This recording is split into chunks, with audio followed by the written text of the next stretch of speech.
Voici une question posée régulièrement par des frères et sœurs en Christ: comment faire pour tenir ferme même pendant les épreuves?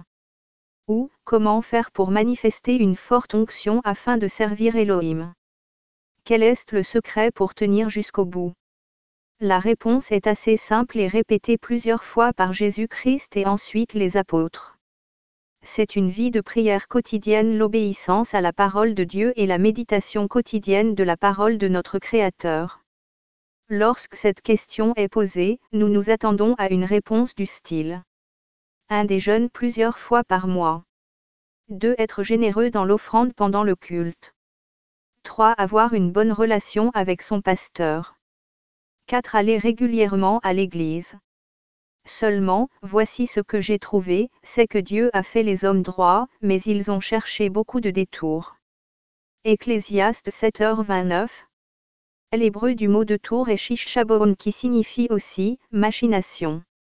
L'homme cherche toujours des choses compliquées alors que le Seigneur est simple et il nous donne accès simplement au salut en l'acceptant dans nos vies, en marchant dans sa parole et en le priant. Mais l'homme cherche à tout complexifier, tout est devant nos yeux mais nous voulons en permanence créer nos propres règles, lois. La vraie vie se trouve en Jésus-Christ par la foi mais l'homme veut comprendre la création par la science.